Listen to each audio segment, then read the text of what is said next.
Bom dia, vamos dar início a mais uma mentoria da trilha 3. Vamos continuar falando sobre lógica de programação.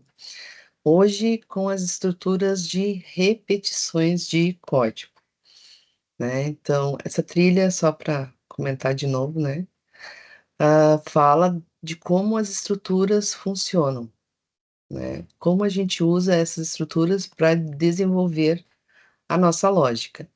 Se a gente parar para olhar códigos complexos, né, não tem nada de muito extraordinário. O que vai ter é a combinação dessas estruturas que a gente está vendo, né, e claro, depois a gente vai ver métodos, né, e outras coisas, mas assim, não tem muita coisa para a gente aprender como estrutura, né, como estrutura da lógica. O que tem é a lógica de cada um que vai, né, bolar de um jeito ou de outro para desenvolver e resolver e dar e trazer as soluções, né. Por que que eu estou dizendo isso, assim? Para não se assustar, né, não achar, assim, que não vai conseguir. O importante é entender bem como cada estrutura funciona, né, para quando tu te deparar ali com um probleminha, conseguir avaliar o que que vai ser melhor para ser usado naquele momento, né. Se tu vai usar uma repetição, que nem a gente vai ver hoje, se tu vai usar os condicionais, né, que a gente viu na semana passada, em que momento tu declara uma variável, como tu usa essa variável, como tu faz os cálculos com elas, né, e por aí por diante, né. A gente pode, sei lá, ir lá no LinkedIn, dar uma olhada nos perfis, as lógicas, né, das coisas não são assim, o que a gente se surpreende é como algumas pessoas usam, né. E aí a gente pensa assim: "Por que que eu não pensei nisso, né, olha só que solução simples". Por que que eu não pensei nisso, né? Mas aí, claro, isso depende da lógica de cada um, né, como cada um pensou naquela hora para resolver, né, cada situação. Então nossos loops, o JavaScript ele tem outras estruturas de repetições, né, mas a gente está vendo a lógica, então a gente vai ver as 3 que são mais básicas, que é o for, o while e o do while. Então, por que que a gente usa uma estrutura de repetição? Se a gente analisar a trilha do início até agora, né, os scripts, os programinhas que vocês vêm fazendo, eles estavam executando alguma coisa, né, semana passada a gente viu os condicionais, no meio do processamento ali, tomavam uma decisão, né, ou executavam uma coisa ou outra, que é o que os condicionais trazem essa possibilidade, né, para a gente abrir caminhos no algoritmo. Para o algoritmo tomar direções, né, se verdadeiro vai executar determinadas coisas, se falso vai executar outras, né. O algoritmo tomando decisões, ele tomando caminhos diferentes. Com as estruturas de repetições, o a gente vai ter situações em que precisamos que algumas coisas, né, que alguns trechos de código se repitam. Por exemplo, um exemplo bem simples, assim, eu preciso que o usuário digite 50 números.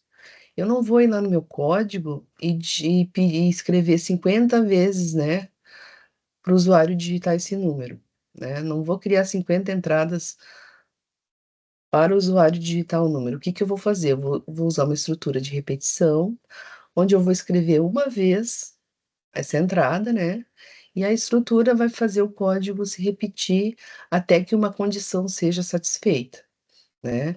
Quando a gente usa laço, a gente sempre define quando esse laço vai parar, né, a gente tem que pensar nisso, não a gente não pode deixar ele infinitamente em loop, né, executando, porque aí também o programa ia travar, não é isso que a gente quer. Então a gente consegue, né, dominar, hã dominar é uma palavra forte, né, mas assim, a gente consegue decidir quantas vezes, né, alguma parte do código vai se repetir. E aí a gente tem estruturas, de repetições que se encaixam melhor, né, em determinadas situações. Então as estruturas de repetição permitem fazer com que um ou mais comandos em um programa sejam executados várias vezes, né, basicamente é isso que uma estrutura de repetição faz. Estruturas também denominadas laços de repetição ou loops complementam a programação sequencial, né, e a programação condicional vistas nas mentorias anteriores. Quando, por exemplo, quando analisamos o funcionamento geral de um programa instalado em um terminal de caixa eletrônico, notamos que algumas ações ocorrem de forma sequencial, como solicitar a identificação do cliente e ler a sua senha. Outras ficam vinculadas a uma condição. Se o cliente informou a senha correta, se o valor informado é múltiplo de 10, se há saldo suficiente na conta, e por aí vai, né? A gente já identifica quando precisa usar uma condição, quando a gente tem o se, né? Se isso ou aquilo. E por fim, precisamos de estruturas que permitam fazer com que algumas ações sejam executadas diversas vezes no programa, como solicitar novamente a senha, né? Se o usuário errou a senha, pedir de novo, pagar várias contas ou exibir todas as movimentações financeiras do cliente em um intervalo de datas. Então, as estruturas de repetições se encaixam aí em várias situações. É muito importante ressaltar que essas repetições necessitam de um ponto de interrupção, né? Como eu estava falando, um loop, ele não pode ficar como dessa imagem aqui, né? Ah, executando infinitamente. A gente precisa que ele, em algum momento, ele pare, né? Então, ele precisa de um ponto de interrupção, que pode ocorrer a partir de uma ação do usuário, né? Então, o loop vai ficar repetindo, por exemplo, até o usuário digitar zero, por exemplo. Ou a partir de uma configuração do sistema, como, por exemplo, indicação de um limite para a digitação de senhas incorretas, né? Que normalmente acontece. Depois digitou 3 vezes errado, o sistema bloqueia. Então, né, tem várias situações assim que a gente pode adaptar uma estrutura de repetição. Até atingir um valor estipulado, até o usuário digitar zero, enquanto uma condição for verdadeira, né? E aí tem várias situações que a gente pode incluir os laços de repetição. Caso essa interrupção não ocorra, as estruturas de repetição deixarão o programa em loop infinito, não executando de forma que se esperava, né? E o programa vai congelar. Como essa imagem aqui, né? A gente pode ficar por horas olhando essa imagem aqui e ela fica repetindo, né? Seria um loop infinito. As estruturas de repetições são muito utilizadas para manipular listas de dados, como a lista de produtos em promoção em um site de comércio eletrônico, por exemplo. Monta-se o layout de apresentação de cada produto, com imagem, descrição, marca e preço, e a partir de um laço de repetição, percorrem-se todos os itens para exibi-los no site, né, por exemplo. Outro exemplo de uso dos loops é a apresentação dos valores das parcelas de um financiamento em um imóvel, né? Ali quando a gente está simulando, por exemplo, em 10 vezes ficaria quanto? Em 20 ficaria quanto, né? Então, imagine calcular e exibir no programa o valor e a data de vencimento das 360 parcelas, por exemplo, financiamento, né? Então, são estruturas que facilitam demais, assim, a execução, né? Então, com um laço de repetição, o processo se torna muito mais simples. Você tem o Charlie Chaplin aqui repetindo, repetindo, repetindo. No contexto do desenvolvimento de interfaces para páginas web, o uso das estruturas de repetição é igualmente imprescindível, né? Como em qualquer outra área. Para construir as estruturas de repetição em um programa, a linguagem JavaScript dispõe dos comandos for, while e do while. Tem outras estruturas que a gente vai falar mais adiante, né? Para percorrer listas, por exemplo. Mas as básicas, né, seriam essas três aqui. As raízes, né, as estruturas raiz, vamos dizer assim, que a gente aprende desde lá do pseudocódigo. Quando a gente está aprendendo, entrando num curso de programação, lá na disciplina de lógica de programação, que a gente vê em pseudocódigo ainda, que a gente nem vê numa linguagem, né? São as três que a gente aprende. Pequenas particularidades, né, fazem com que o uso de cada um deles seja mais adequado para uma ou outra situação, né? Por que que tem mais de uma? Porque elas vão se adaptar em diferentes situações, né? Não que eu não consiga usar todas, né, no mesmo problema, mas tem algumas que facilitam, né? Deixam a lógica mais simples, Então aí a gente tem que entender como cada uma funciona para poder melhor aplicar. Repetição com variável de controle no laço for. Então o primeiro comando, né, daqueles 3 ali, o do for, o while e o do while, começa a ver pelo for, que particularmente eu acho que é o mais utilizado, assim, eu sempre quando penso num laço de repetição, eu penso no for. Dificilmente eu uso o while ou o do while, né, só em algumas situações específicas. Então, a sintaxe do comando for, até acho que até nos trabalhos, nesses desafios que o pessoal apresentou, e foi só o for que foi usado, não, os outros eu não lembro de ter visto. Então, a sintaxe do comando for é composta por 3 instruções que o definem, né? Então, essa aqui é a estrutura básica do for. Claro que isso aqui a gente consegue mudar na linguagem, né? A gente consegue fazer de outras formas, mas a básica seria essa. O valor inicial de uma variável de controle. Por que uma variável de controle? Porque eu preciso, né, ter aquele controle para o laço não ficar infinitamente executando. Então, eu preciso ter um ponto de partida, digamos assim, né? Então, a variável de controle vai ser, normalmente, não sei por quê, acho que por causa do índice, a gente usa aí. Em vários exemplos que a gente vê por aí, normalmente é a variável i que é usada no laço for. Mas ele aceita qualquer uma. A gente pode colocar o nome de qualquer variável aqui, né? Porque o que importa para o laço não é o nome da variável, é o conteúdo que ela vai ter, tá? Então, por exemplo, aqui, ele tem um valor inicial da variável de controle. Então, esse laço aqui vai começar em 1. A segunda parte, a segunda instrução do laço é a condição que determina se a repetição deve ou não continuar. Então, aqui é uma condição, né, que eu vou estipular para esse laço executar. A gente normalmente lê como se, né, porque tem os operadores relacionais, então a gente vai fazer uma comparação aqui. Se esse i for menor ou igual a 10, né, se isso aqui for verdade, porque o laço só vai executar se isso aqui for verdade, ele vai continuar. Se isso aqui falhar, o laço para. Então, o i é 1. 1 é menor ou igual a 10, verdade, né, isso é verdade. E aí ele passa para a terceira etapa. Quem é a terceira etapa? O incremento ou decremento da variável de controle. O laço for é interessante porque ele já tem na própria estrutura, né, o incremento. Normalmente essa última parte aqui no JavaScript a gente usa como i++, né? Mas se a gente fosse desmembrar aquele i++, né, para entender o que acontece ali, seria isso aqui. O i que recebe i mais 1, né? E o laço, ele não tem as variáveis de controle, que a gente vai ver depois, né? As variáveis contadoras. Ele mesmo já tem o próprio controle, né, de execução. Então, o que que vai acontecer? O i é 1, 1 é menor que 10, verdade, e recebe 1 mais 1.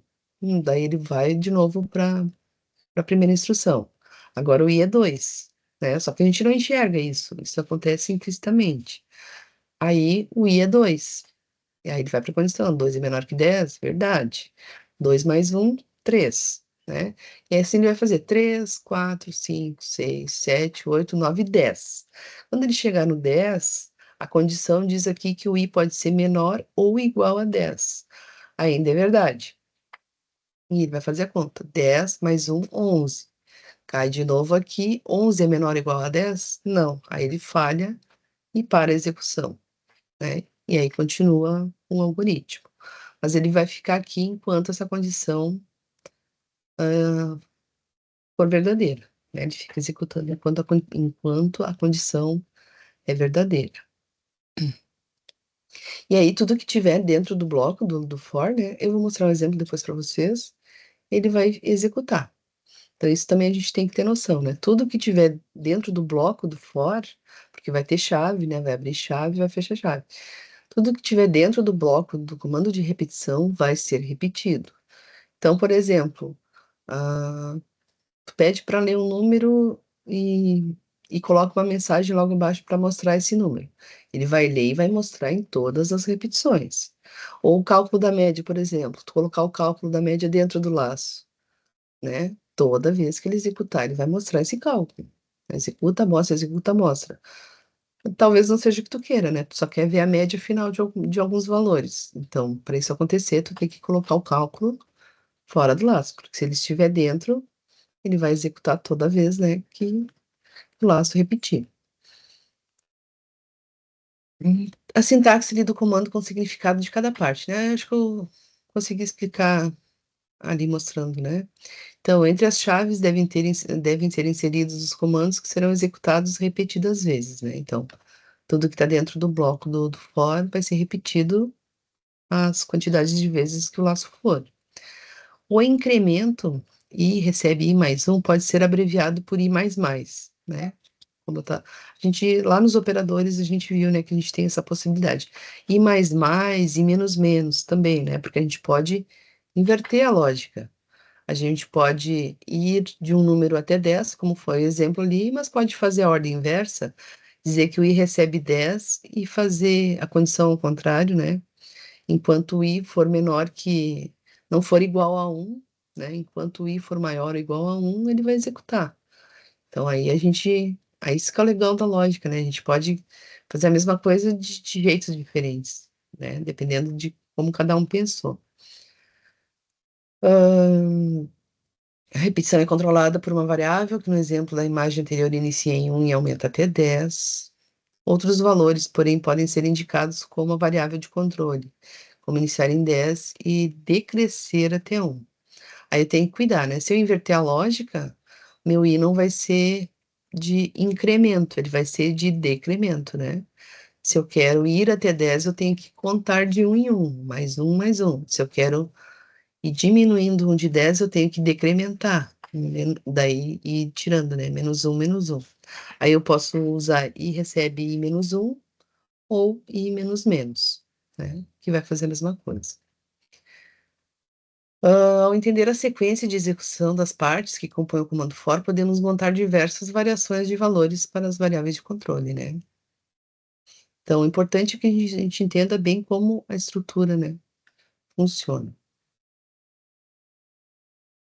Por exemplo, aqui, para a gente falar, né, outro exemplo. Então, aqui eu tenho uma variável vazia, um for, que o i vai de 1 até i menos 4, e um incremento de i mais 1. E aqui a variável números recebendo números mais 1 e mais o vazio. A gente vai ver essa variável acumuladora aqui mais no final, né? São variáveis que vão acumular valores, né? Que já tem um valor e a cada execução vão acrescentar valores. Ali o significado daquele código anterior, acho que vou pular, tá? Mas vai ficar no material para vocês lerem. Repetição com variável de controle no laço for. Então, poderíamos comparar um loop executado pelo comando for a um maratonista percorrendo as voltas de uma pista de atletismo. Na execução do for, quando se realiza uma volta completa, o valor da variável é incrementado e essa sequência de passos é repetida até o final. O maratonista realiza um processo semelhante, pois ao passar pelo ponto de partida, tem seu número de voltas incrementado em 1. E os loops do for contêm na sua variável i o valor indicativo da volta sendo realizada nesse momento. Se a gente colocar, né, um console ali para ficar vendo o estado da variável 1 dentro do laço, né, a gente veria que aquele i é 1, depois o i é 2, depois é 3, depois é 4 e assim por diante, né? É que às vezes a gente não tem essa prática de usar o console para ver o estado de variáveis. Então, se vocês estão fazendo algum exercício, né, o que que a gente faz normalmente? A gente tenta imaginar, né, qual é o conteúdo daquela variável, né? E fica esperando pela resposta, mas a gente tem o console log, que a gente pode usar, né, a qualquer momento ali para ficar vendo o estado da variável, né? Para ver qual é o conteúdo que ela tem naquele momento e é uma forma né, saber o estado da variável. Depois a gente tem a repetição com teste no início, que é o laço while. Então, um laço de repetição também pode ser criado com o comando while, que realiza um teste condicional logo no início, né? Como o for. Não, o for é no meio. para verificar se os comandos do laço serão ou não executados. A tradução da palavra while, que em português significa enquanto, define bem seu funcionamento. Enquanto a condição for verdadeira, execute. O laço for, normalmente ele é usado para quando a gente tem situações que a gente já sabe qual valor vai iniciar e qual valor vai terminar. Com o laço while, a gente pode criar outras situações, né? Como o nome dele próprio já diz, enquanto. Enquanto alguma condição, né, for verdadeira, não necessariamente uma condição que eu defini quando vai terminar, mas, por exemplo, enquanto o usuário não digitar zero, sei lá, enquanto o usuário não acertar a opção certa de um menu, né? Então, o enquanto nos dá essa outra possibilidade. Então, o laço de repetição também pode ser criado com o comando while, que realiza um teste condicional logo no seu início, para verificar se os comandos do laço serão ou não executados. Para a tradução da palavra while, que em português significa enquanto, define bem o seu funcionamento. Enquanto a condição for verdadeira, execute. Então, o while também, da mesma forma que o for, vai executar enquanto a condição for verdadeira, né? Se a condição falhar, o laço vai parar de executar. Então, por exemplo, aqui eu tenho um while, uma condição. Se essa condição for verdadeira, né, ele vai executar o bloco de código e retornar lá para o while. Também podemos ter laço loop infinito, né? Em qualquer uma das três estruturas, a, a gente pode ter uma situação de laço infinito. Por exemplo, nessa do for aqui, da primeira aqui do exemplo, se eu colocar o i é 1, e eu posso colocar aqui se o i é maior que zero, incrementa. Bom, o 1 é maior que o zero, né? E aí ele não vai parar nunca mais, porque 2, 3, 4, 5, 100, 1000, 2000, tudo vai ser maior que zero. E aí essa estrutura não vai parar, porque ela vai ser sempre verdadeira, né? Então eu geraria aí um loop infinito. A mesma coisa pro laço while aqui, eu tenho exemplos aqui. Mas pro laço while, se eu colocar uma condição aqui, uma variável fonte, fonte recebe 1. Aí coloco a condição lá no laço. 1 é igual a 1, essa variável conte é igual a 1, é verdade. E vai entrar ali, e se tu não mudar, né, o estado da variável, se ela for sempre 1, aquele laço ali também vai executar infinitamente, né? Então também a gente tem que cuidar dessa questão da condição. Ah, As estruturas de repetição com teste no início, representadas pelo comando while, são utilizadas principalmente em programas que manipulam arquivos, para repetir a leitura de uma lista enquanto não atingir o final do arquivo, por exemplo. Elas também podem ser utilizadas para realizar as operações desenvolvidas com o comando for. Então, a mesma situação que eu fiz lá, a mesma estrutura que eu criei com for, eu também posso. O bichinho do RAM me pegou aqui. Peraí. A mesma situação que eu criei com laço for, eu posso escrever ela também com um laço while, né? Só que o while parece assim, a minha impressão, né? Claro que tem situações que o for não vai suprir, mas ele é mais complicadinho, assim, a sintaxe dele, né? Eu acho mais extenso. O for é mais enxuto, mais simples, né? Então, por exemplo, lá, o exemplo do for, a variável i, você vai receber um número, enquanto esse i for maior que zero, né? Ele vai acumular na variável resposta, a resposta vai receber resposta mais i, e vou decrementar. Como o teste é realizado no início, é possível que os comandos do while não sejam executados, né? Então, se esse teste falhar logo de cara aqui, ele vai falhar. Então, o i era 1, menos 1, ficou 0. 0 é maior que 0? Não. Já vai falhar, vai executar apenas uma vez, da forma que está aqui, né? No exemplo ao lado, caso o usuário digite o número 0 e o programa aceite esse valor para o número, a condição já é falsa na primeira verificação e o programa no laço, não entra no laço de repetição, né? Então, se já falhar de cara aqui, já nem vai executar nada. né? A repetição com teste no final do laço que é a que a gente chama de do while. A gente tem o while e o do while. Outra forma de criar laço de repetição em um programa é com a utilização do comando do while. Uma sutil, porém importante diferença entre as estruturas de repetição while e do while é a seguinte: com o comando while, a condição é verificada no início, enquanto com o comando do while, a condição é verificada no final. Ou seja, com o do while, fica garantido que uma vez no mínimo os comandos que pertencem ao laço serão executados, né? Pelo menos uma vez. Então, por exemplo, se eu estiver no while e quiser testar um número que o usuário digitou, eu vou ter que ficar testando vários números que o usuário digita. Por exemplo, quero que o usuário digite, sei lá, 50 números.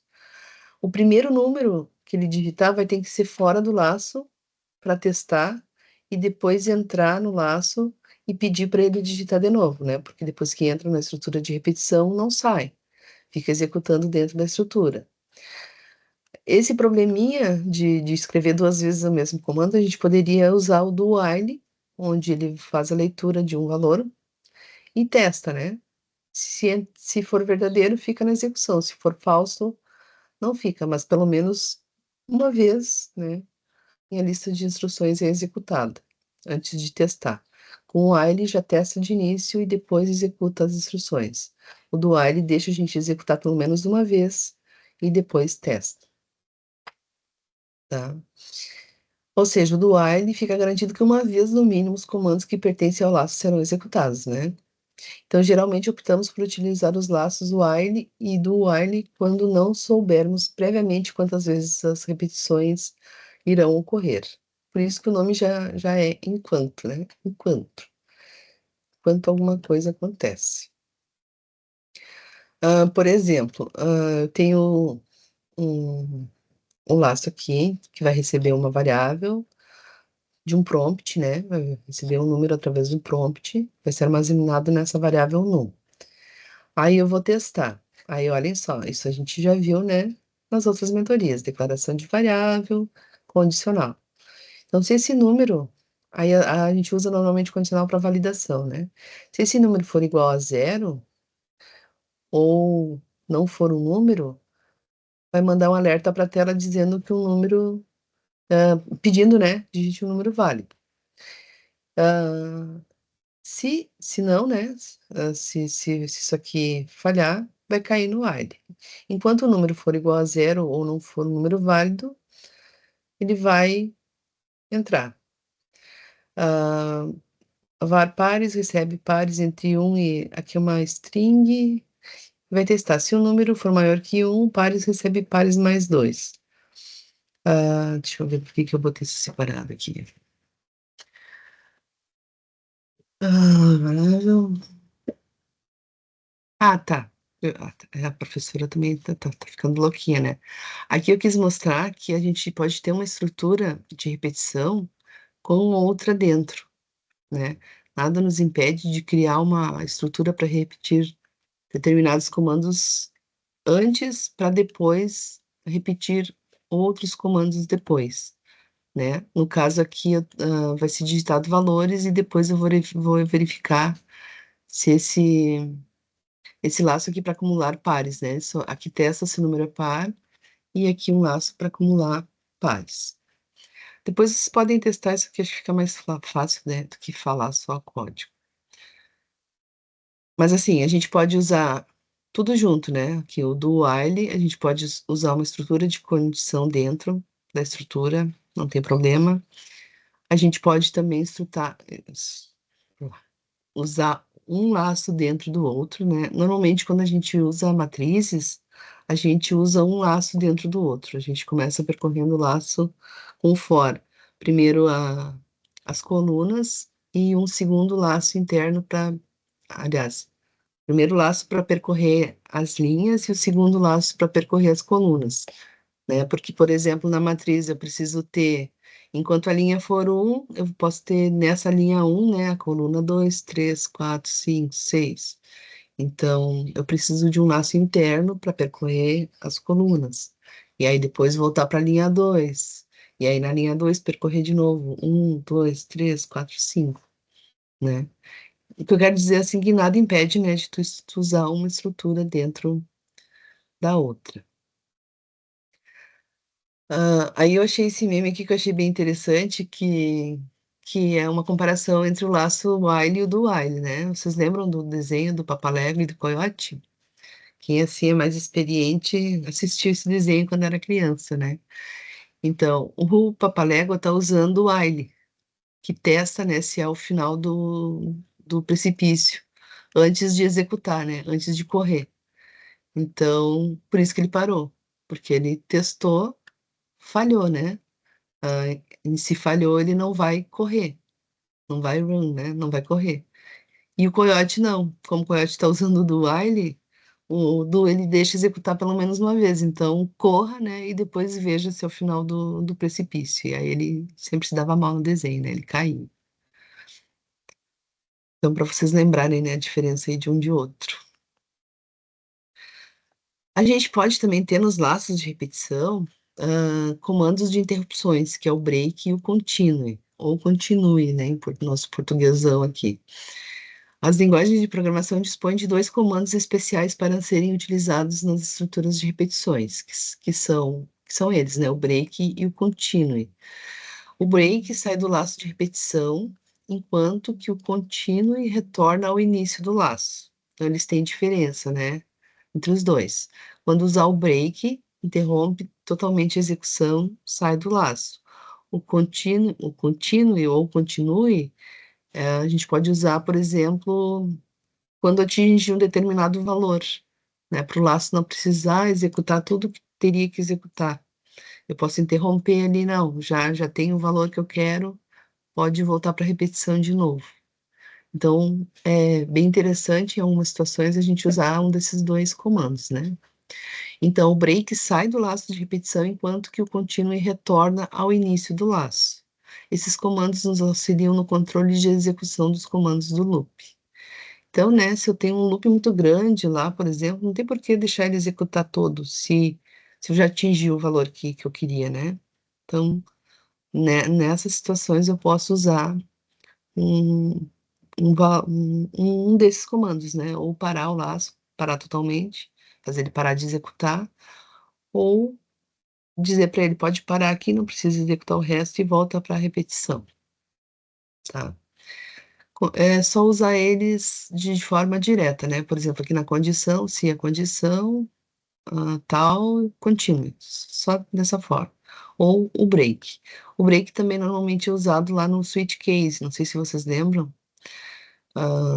que o switch tem vários casos, né, para escolher. Então, se ele já encontrou o caso verdadeiro, ele não precisa executar até o final, né? Não precisa testar os outros casos, pode parar por ali.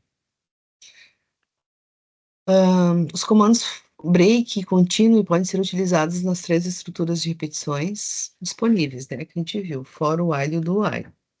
Caso o comando continue seja executado em um laço for, o incremento ou decremento da variável de controle ocorre normalmente, né, não vai interferir na quantidade de execuções que o laço tem que fazer, como se o laço tivesse sido executado até o seu final. Repare no exemplo a seguir que um novo método foi utilizado para solicitar a confirmação de saída do programa. Trata-se do método confirme, que exibe uma caixa de diálogo com os botões OK e cancelar. Ele retorna true, OK, né, ou false, cancelar, de acordo com a escolha do usuário. Então, quando eu usar o break, eu posso também usar esse confirme junto para confirmar a saída, né? Para perguntar para o usuário se eu quero sair, se eu tenho certeza que eu quero sair, certo? Aqui eu vou pedir um número, vou testar se o número, a variável sair, vai perguntar se confirma a saída, o break. Eu disse que usei o confirme, né? Mas aonde que eu usei o confirme? Acho que não foi aqui que eu usei o confirme. Aqui só é um exemplo simples, né, de como eu posso fazer as confirmações, né? Então, aí eu posso usar um alerta, digite 0 para sair, mas não usei aquele tá aqui, ó, o sair, né, que é um método. O JavaScript tem muitos métodos, a gente vai ver depois, eu vou trazer alguns para vocês, que já tem várias lógicas prontas, né, então a gente não precisa criar essas outras situações que eu mostrei aqui, né, a gente pode simplesmente usar um método que ele vai retornar verdadeiro ou falso, né, vai dar um ok, um cancel para a gente dizer se a gente quer continuar ou não. Vocês podem testar esse aqui depois, né, para verificar. Aí os contadores e acumuladores. O uso de contadores e acumuladores em um programa permite a exibição de contagens e totalizações. Essas operações são realizadas sobre os dados manipulados pelo programa. Os contadores ou acumuladores possuem duas características principais. A variável contadora ou acumuladora deve receber uma atribuição inicial, que é geralmente zero. Se a variável vai receber valores durante a execução, é interessante que a gente diga que ela está vazia, né, no início da execução, que ela não tenha nada. Porque às vezes quando a gente cria uma memória, pode vir um restinho a gente chama de sujeira, né, pode vir um resquício na variável. Então, para a gente se garantir que a variável esteja limpa, zerada, né, a gente atribui um zero. Tchau, Pri. A variável contadora ou acumuladora deve receber ela mesma mais algum valor. A diferença entre os contadores e os acumuladores é que o contador recebe ele mesmo mais um, ou algum valor constante, né? Enquanto o acumulador recebe ele mesmo mais uma variável. Então, o que seria isso? Por exemplo, os contadores aqui. Como o laço enquanto ele precisa, o enquanto e todos os outros precisam ter uma parada, normalmente a gente usa uma variável contadora para controlar esse laço, né? Então, por isso que como ela vai contar, a gente quer que ela conte de 1 em 1 exatamente, normalmente a gente zera ela. E até para ela ter um valor inicial, né? Porque eu posso criar uma variável no JavaScript sem colocar nenhum valor. Posso lá, let int, let num, né? E pronto, a variável está criada. Mas eu quero que ah, aqui tem 2 pontos inteiros, porque isso aqui não é JavaScript, tá? Isso aqui é outra linguagem. Por isso que a sintaxe está diferente, se vocês forem olhar depois. Mas aqui é a declaração de uma variável e estou dizendo que essa variável recebe zero. Aí essa variável vai ser a variável de controle do laço. Eu tenho que cuidar também para não usar essa variável em outras situações em que o estado dela pode mudar, né? Em que o valor dela pode mudar. Por quê? Porque eu preciso que ela controle. Então, o controle do laço é muito importante, né? Porque se eu não controlar direito o laço, ele não vai executar o que eu quero, não vai executar o número de voltas que eu quero, ou vai entrar em loop infinito. Então, por exemplo, eu não posso dizer, colocar uma atribuição de um valor que o usuário esteja digitando, por exemplo, nessa variável, né? Porque se eu quero que o laço vá de 1 a 10, se o usuário digitou 20, já nem executa mais meu laço. Então, nesse tipo de situação. Então, a variável contadora é aquela que vai contar de 1 em 1. Então, aqui o conte recebeu zero, ela vai controlar o estado do laço, então meu conte tem que ser menor que 3. Enquanto o meu conte for menor que 3, ele vai fazer o quê? O conte, nem é conte, né? Com. O com vai receber com mais 1. Então, ele era zero, mais 1 vai ficar 1, depois 1 mais 1, 2, depois 2 mais 1, 3. Né? 3 é menor que 3, não vai falhar, vai para o fim. Tá? Então, essa é uma variável contadora. Normalmente vai contar de 1 em 1, de 2 em 2, né? Não necessariamente de 1 em 1, mas eu posso fazer um laço que sei lá, que execute de 5 em 5, né? Aí depende do que a pessoa está bolando aí na hora. Depois eu tenho as variáveis acumuladoras, que são bem importantes, né? Também quando a gente quer fazer uma média, por exemplo. Peça para o usuário digitar 10 números e calcule a média desses números. Como é que eu calculo uma média? Eu faço a soma, né? Se forem 10, eu faço a soma desses 10 elementos, desses 10 números, e depois divido o resultado da soma por 10. Então, aí eu vou precisar acumular, né? Esses 10 valores que o usuário vai digitar.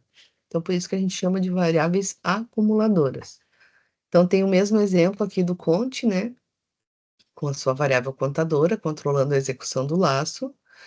Aqui dentro eu tenho um lei e um x, Então, eu nunca poderia ter leia com aqui, né, senão alteraria toda a minha lógica. Eu vou ter um leia um X, que é o número que o usuário vai digitar, e aqui a variável acumuladora. O ACM vai receber ela mesma, mais o valor que o usuário digitou. Notem que ela também vai começar com zero. Então, ela não tem nada na primeira execução, mais o que o usuário digitou. Digamos que o usuário digitou 2. Então, o 0 mais 2 vai ficar 2. Então, ela já tem 2. Na próxima execução, se o usuário digitou 10, ela vai fazer 2, né, que é o que ela já tem, mais 10. E ela recebe ela mesma, mais o que o usuário digitou. Então, ela tem 2, vai receber 10 mais o 2, que está sendo atribuído a ela própria, né? Então, ela, na próxima execução, vai ter 12. Aí, 12 mais 10 de novo, por exemplo. Então, 12 mais 10, 22. E assim por diante. Então, ela vai ficar acumulando, né, valores. Por isso que a gente chama ela de variável acumuladora. A gente tem a contadora e a acumuladora. E aí, para vocês praticarem, deixei como sugestão alguns exemplos aqui, de exemplos não, 6 exercícios, né, para vocês praticarem, todos bem simples, né? E aí, não tem nenhuma estrutura fixa, né? Ó, tem que usar tal estrutura. Vocês vão decidir qual dessas estruturas vai se encaixar melhor nos probleminhas, né? Qual estrutura ficaria melhor para imprimir todos os números de 1 a 10? Ah, Rafa falou que o for é uma estrutura, normalmente a gente já sabe o início e o fim, então posso usar um for, né, de 1 até 10 para imprimir todos esses números, né, para mostrar todos os i's. Então, por exemplo, o i começa em 1, o i é menor ou igual a 10, i mais, mostra o i. E assim ele vai mostrar, né, na tela.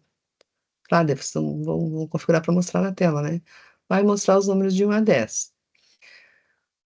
Imprimir todos os números pares de 1 a 10. Aí vocês já vão ter que usar uma estrutura condicional, né? Para testar se o número dividido por 2, o resto é igual a zero, por exemplo, tá?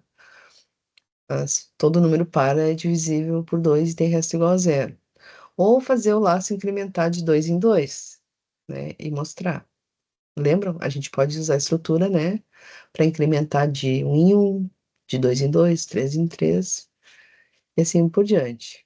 Depois calcular a soma dos números de 1 a 100, então também eu já sei o intervalo, né? Já sei quais são os números, então posso usar o for, por exemplo. Aí eu não quero falar todos, né? Porque eu quero que vocês decidam, senão vocês vão se condicionar pelo que eu falei. Mas assim, analisem, né? O problema e vejam o que que fica melhor, o que que se encaixaria melhor na lógica que vocês pensaram aí para resolver, certo? E 2 videozinhos de conteúdo aí para vocês darem uma olhada depois, certo? Aí eu terminei 8h59. Gurias, vocês têm alguma dúvida sobre as estruturas? Alguma coisa que vocês já tinham visto e tinham ficado em dúvida, que querem que eu comente de novo? Professor, acho que no slide 21, deixa eu ver se é o 21. Volta, 20? por favor. No slide 20, não, no 20. É, esse. Eu fiquei com a dúvida. Aqui, por exemplo, Tu te mutou, Laila. Tu mutou. aqui, foi sem querer.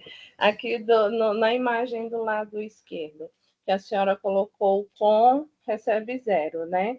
Mas Isso. colocou uma condição, né? Colocou para fazer o enquanto.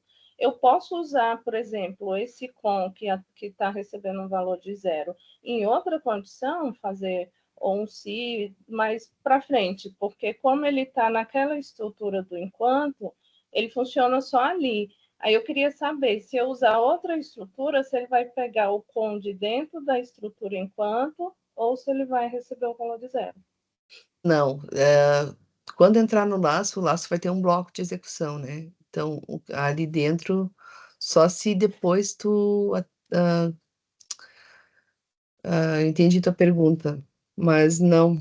Ele não vai enxergar essa Vai variável sair, aqui. né, ele não vai sair com o Só vai valor do enquanto, ele vai continuar zerado e eu posso, por isso. exemplo, utilizar em outra estrutura, né. Não é uma boa prática, né, Entendi. porque em algum momento pode conflitar, né, essa variável ter tá sendo usada em outro lugar e chegar no laço não com valor zero, né. É, era por isso, eu fiquei pensando nisso, se isso poderia acontecer, A gente entendeu. tem que cuidar só, né, pode usar ela no outro lugar, só que tem que ter cuidado de quando for entrar no laço, ela precisa estar com zero, né.